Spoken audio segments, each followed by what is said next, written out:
El mes de julio en la Euroliga ha estado repleto de fichajes interesantes, pero tan interesantes como para entrar en el top 10 del mes de julio en la Euroliga. Hoy vuelve al canal una sección imprescindible durante el verano. ¡Vamos allá!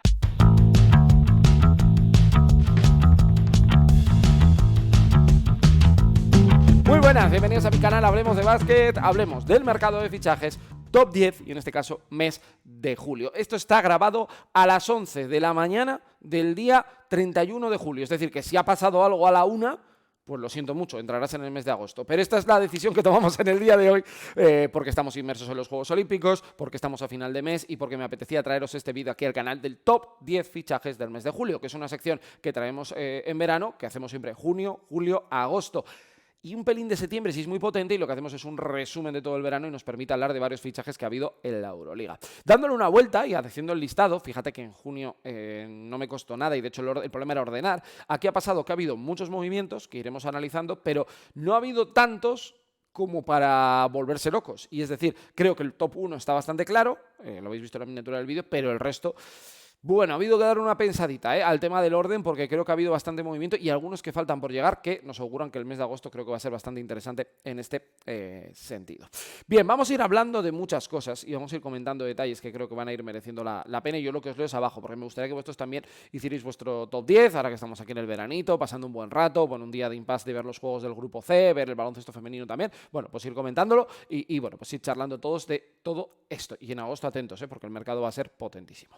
Vale, hacemos como siempre, vamos del 10 al 5, hacemos una parada para hablar de otros nombres que se van a quedar en el tintero, pero creo que merece la pena contarlos aquí en el canal, y luego, a partir de ahí, pues vamos ya hasta el final. Vale, número 10, y es un fichaje muy reciente, tan reciente que lo publiqué en el día de ayer. Tenéis análisis en el canal del fichaje de Chimezie Metu, que llega directamente desde el Barça, firma por una temporada el jugador nigeriano con el equipo de Joan Peñarroya. No me voy a extender mucho, es cierto que lo podíamos haber puesto más arriba, la realidad es que en NBA tampoco ha brillado tanto, creo que es un jugador que llega con menos hype que creo que el rendimiento que va a dar, me parece que es un muy buen fichaje por parte de la dirección deportiva del Barça y creo que entra directamente en esta posición. De hecho, le ha arrebatado el puesto a un jugador que en el Ratio Farul creo que se salió y se va a salir en Alba Berlín, que es Trevion Lamont Williams. Es un pivot diferente, bueno, de hecho totalmente opuesto, porque Metu es defensa, lanzamiento exterior, físico, y Trevion Lamont Williams son puntos y una locura anotadora, pero creo que hace justicia porque Metu es un jugador que en NBA ha rendido, lo que hemos visto es un jugador que puede aportar, aunque no sea una gran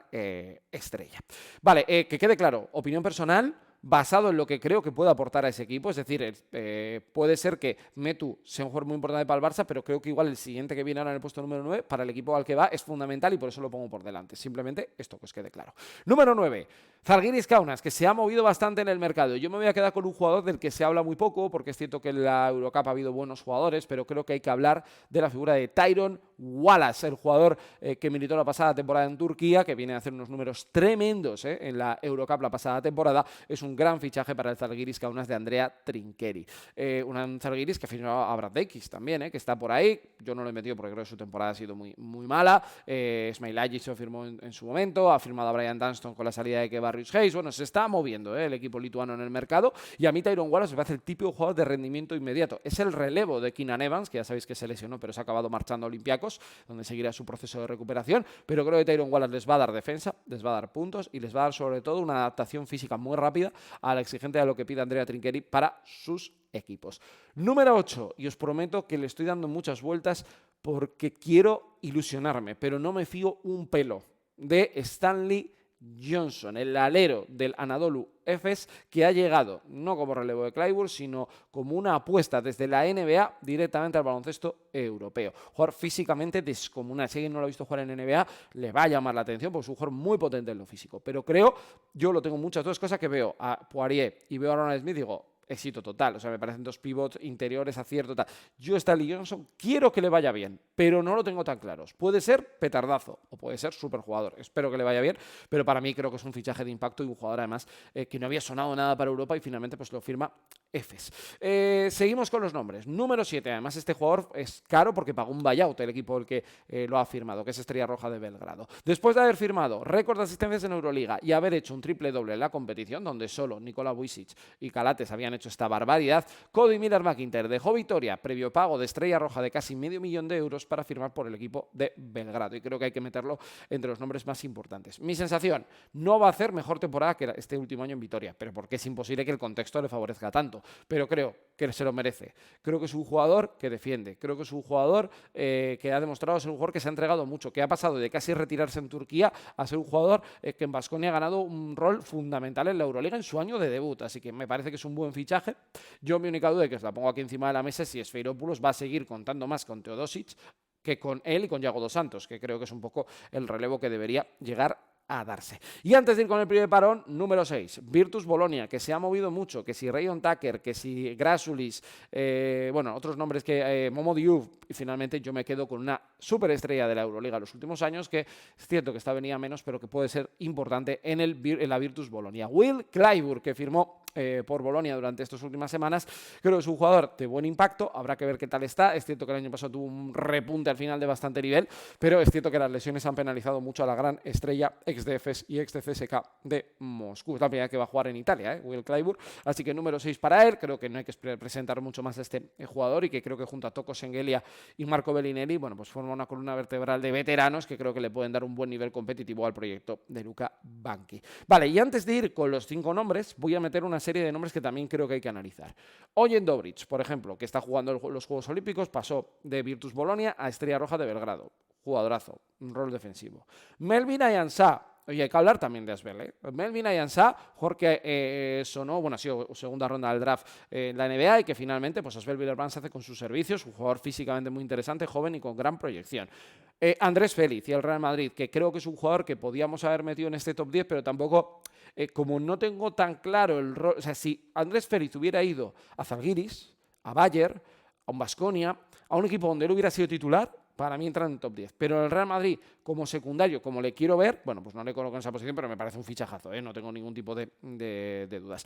Meto aquí también a Georgios Papagiannis. Creo que el jugador griego, que también está en los Juegos Olímpicos, bueno, pues ha tenido un buen momento, la final del preolímpico, contra España el otro día empieza bien, pero bueno, poco más. Pero el jugador ha firmado por Mónaco y bueno, pues finalmente lo meto en esta posición. Aquí no entra Furkan Korkmaz, que en el momento que grabo el vídeo, pues no se ha hecho oficial. Vamos otra vez con el top 5. Número 5, Maccabi Tel Aviv, que se ha movido bastante en el mercado y va a haber 2 jugadores en la lista. Y el primero está también en los juegos, se llama Wendell Gabriel, y es un pivot que va a ser un poco el relevo de Josh Nivo, y yo creo que un salto de calidad en la pintura. A mí es un jugador que me gusta mucho, un jugador con mucha entrega, con buen instinto para ir a atacar el aro, y creo que es un jugador que en la Euroliga físicamente puede empezar marcando las diferencias bastante pronto, además de haber tenido ya varias experiencias en básquet FIBA. Me gusta mucho, creo que es una muy buena apuesta del conjunto israelí, y creo que, bueno, pues que puede tener ese impacto importante que han tenido la pasada temporada, por ejemplo, con Josh Nivo. Número 4, también del mismo equipo, porque perdieron a Lorenzo Brown, perdieron a Wade Baldwin, perdieron a Bonsi Colson, Josh Nivo también, y han firmado a Jordan Lloyd, que va a volver a tener un rol importante en la Euroliga como anotador, que es algo que había perdido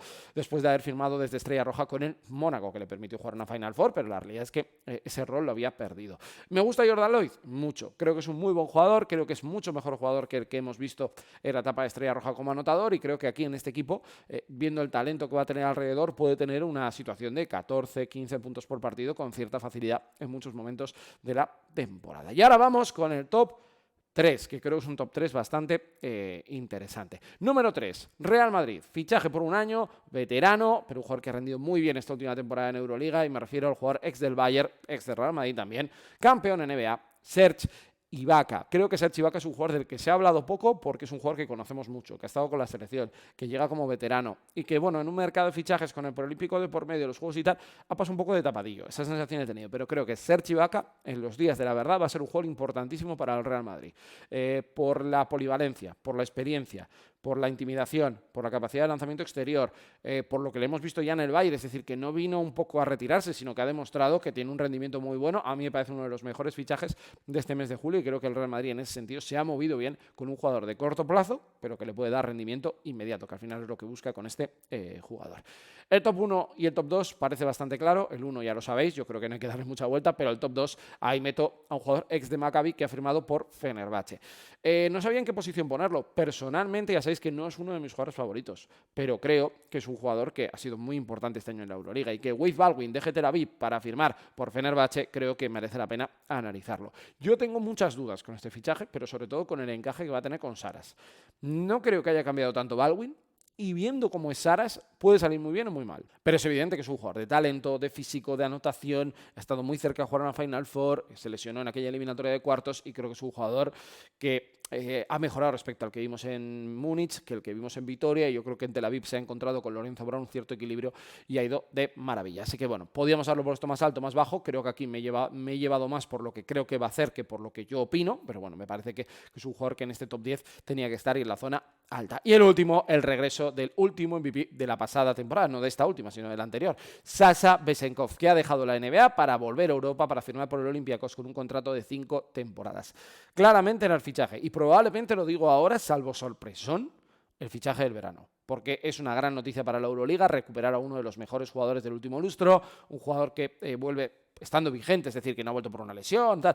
Un año que no se ha encontrado en NBA y bueno, pues él ha probado la experiencia y ya sabemos que vamos a tener Sasha Vezenkov para rato. El búlgaro va a ser una de las grandes estrellas de la próxima temporada de este proyecto del Pireo, que también se ha movido mucho y que hablaremos próximamente, por supuesto, de esta incorporación. Es decir, Vezenkov 1, Baldwin 2, Ibaka 3, Jordan Lloyd 4 y Wendell Gabriel 5. Insisto, faltan muchas cosas. Yo creo que al Real Madrid le falta un fichaje. Vamos a ver si el Baskonia también le falta un par de ellos. Alguno dirá, ¿no has metido a Donta Hall? La temporada de Donta Hall tampoco ha sido tan buena. Es decir, creo que es un muy buen jugador y yo quiero verle al alto nivel, pero yo creo que lo va a hacer bien. Pero me parece que el rendimiento cuando a otros ha sido muy alto y vamos a ver cómo va esa apuesta. Y luego es cierto que falta por confirmar Carly Jones, falta por confirmar varios jugadores de Partizan, o sea que bueno, estaremos muy atentos y ya sabéis que este top 10 es para pasarlo bien y comentar muchas cositas de la actualidad del mercado de fichajes de la Euroliga. Mañana empieza agosto y aquí estaremos, por supuesto, para contar todo lo que pasa en el básquet europeo, el básquet de selecciones, en absolutamente todo. Nos vemos en el próximo vídeo. Hasta luego, adiós.